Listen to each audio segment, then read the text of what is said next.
Varicose veins తో బాధపడుతున్నారా? మన ఏవిస్ హాస్పిటల్లో 4500 రూపాయల లేజర్ స్కానింగ్ ఉచితం. ముకుంద జ్యువెలర్స్ సమర్పించు కార్తీక మాసం స్పెషల్ ఎపిసోడ్స్ కి స్వాగతం. అమ్మా నమస్తే. నమస్తే అమ్మా.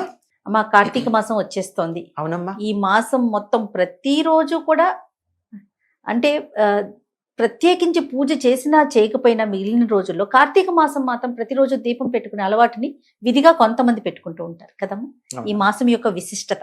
కార్తీక మాసం హరిహరులిద్దరికి ప్రీతిపాత్రమైంది. అంటే విష్ణువుకి శివుడికి. విష్ణువుకి ఇష్టం గనక లక్ష్మీదేవికి ఇష్టం, శివుడికి ఇష్టం గనక పార్వతీదేవికి ఇష్టం, శివపార్వతులకి ఇష్టం గనక వారి కుమారుడైనటువంటి కార్తికేయుడికి ఇష్టం. ఈ నెల పేరే కార్తీక మాసం, అంటే కార్తికేయుడికి సంబంధించింది. కృత్తికా నక్షత్రం ప్రధానంగా ఉండేటటువంటి నెల. పూర్ణిమ నాడు కృత్తికా నక్షత్రంలో ఉంటాడు సూర్యుడు కనుక అటువంటి మాసం కార్తీక మాసం. కృత్తికా నక్షత్రం అగ్నితత్వానికి సంబంధించింది. ఈ నెలలోనే అగ్నితత్వానికి సంబంధించిన నక్షత్రం రావడంలో ప్రత్యేకత ఏమిటంటే ఇది ఎక్కువ చలి ఉండే కాలం. అవును, ఎక్కువ చలి ఉండే కాలంలో వేడిగా ఉండే నక్షత్రం ప్రభావం ఉంటే చక్కగా జీవులందరికీ సుఖం కలుగుతుంది. కనుక కార్తికేయుడిని ఆరాధించి కృత్తికా నక్షత్రాన్ని దర్శించుకున్న రోజు తత్సంబంధంగా దానికి సంకేతంగా దీపం పెట్టుకోవడం చాలా ప్రధానమైనటువంటి అంశం. కనుక ఈ నెలలో తప్పనిసరిగా చేసే పనులు ఏమిటి అంటే సూర్యోదయానికన్నా ముందే బ్రాహ్మీ ముహూర్తంలో చన్నీళ్లతో స్నానం చేస్తారు. తల మీద స్నానం చేయాలి. మాసమంతా చేస్తారు. సాధారణంగా వాటి కార్తీక స్నానాలు అని పేరు. అవునమ్మా. ఈ స్నానాలు సాధారణంగా నదుల్లోనూ చెరువుల్లోనూ బావి నీటితోనూ అట్లాంటి వాటితో చేస్తారు. ఎందుకు అంటే అగ్ని యొక్క లక్షణం వరుణుల్లో అప్పుడే ఉంటుంది ఈ మాసంలో. కనుక ఆ వేడిమి ఈ చలికి సరిపోయి ఆరోగ్యం బాగుంటుంది. ఇది మొదటి. ఆ తరువాత కార్తీక దామోదరుని పూజిస్తారు సూర్యోదయానికన్నా ముందు. తులసి దగ్గర దీపం పెట్టి తులసిని కార్తీక దామోదరుణ్ణి పూజిస్తారు. సూర్యోదయం అయిన తర్వాత చేసే పూజలన్నీ శివుడికి చెందుతాయి. సూర్యోదయానికి ముందు విష్ణుమూర్తికి కార్తీక దామోదరుడు అన్న పేరుతో ఉంటాడు.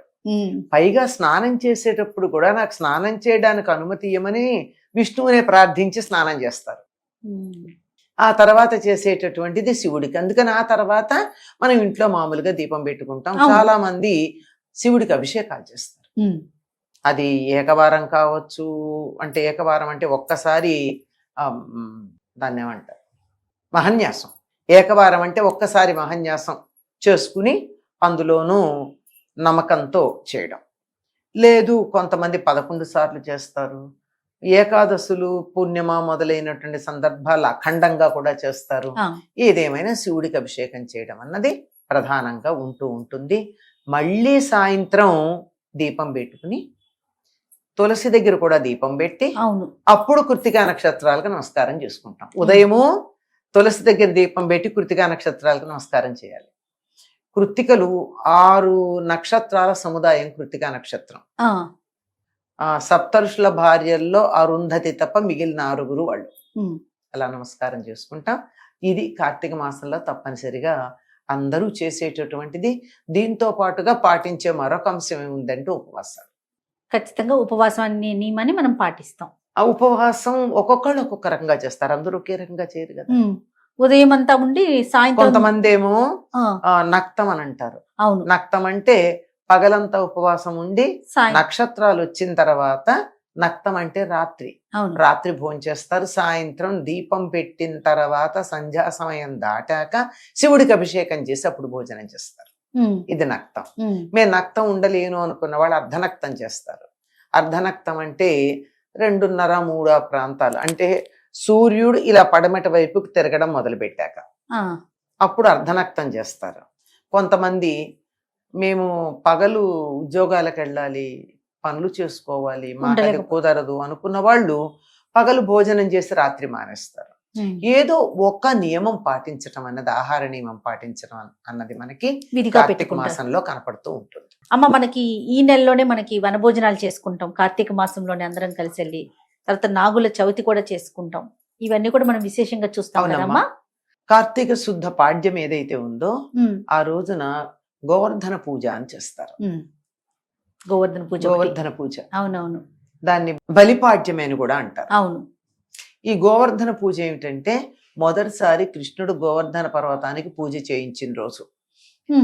ఆ రోజే అందరినీ పిలిచి ఎవరిళ్లల్లో వాళ్ళు వంటలు చేసుకొచ్చి గోవర్ధన పర్వతానికి పూజ చేసి అందరూ తెచ్చిందంతా కలిపి ఆ చెట్ల దగ్గర, ఆ కొండ దగ్గర తినమన్నారు. దానికి సంకేతంగా అనిపిస్తుంది కార్తీక మాసంలో అందరూ కూడా వనభోజనాలు చేయడం అన్నది. అవును. ఇలా కూడా ఎలా ఉంటుందంటే అందరూ కలిసి భోజనం చేయడం ఉంటుంది. ఇది అంటే సమాజంలో ఉండేటటువంటి అసమానతలు మర్చిపోయి అందరం మనం అంతా సమానమే అని చెప్పడానికి అందరూ కలిసి తినడం, ఇది గోవర్ధన పూజ. ఆ తర్వాత ఉన్నటువంటిది మరుసటి రోజుని భ్రాతృద్వితీయ అంటారు. ఇది పాడ్యం అయితే ద్వితీయ. అంటే మనకి రెండు కూడా లేవమ్మా. భ్రాతృద్వితీయ గాని భగినీ హస్త భోజనం గాని మనం చాలా కాలంగా అలవాట్లో లేదు తెలుగు వాళ్ళకి. కానీ ఇప్పుడు ఉత్తర దేశంతో మనకి బాగా సంబంధ బాంధవ్యాలు వచ్చిన తర్వాత వాళ్ళు చేస్తున్నారు కనుక చేస్తున్నాం. అంటే అన్నదమ్ముల్ని ఆదరించేటటువంటి రోజు భ్రాతృద్వితీయ. ఆ తర్వాత రోజు తృతీయేమో భగినీ హస్త భోజనం, అంటే అక్క చెల్లెళ్ళకి వెళ్ళి అన్నదమ్ములు భోజనం చేయడం. ఆ తరువాత రోజు నాగుల చవితి, సర్పాలను ఆరాధించేటటువంటి రోజు. ఇవి కాక సోమవారాలన్నీ కూడా శివుడికి ప్రీతిపాత్రమైన అభిషేకాలు చేస్తాం. పూర్ణిమ నాడేమో తప్పనిసరిగా ప్రత్యేకించి కార్తీక పూర్ణిమ ప్రత్యేకమైనటువంటి విశేషాలు ఉంటాయి. అవును. ఏకాదశులు చెప్పనక్కర్లేదు.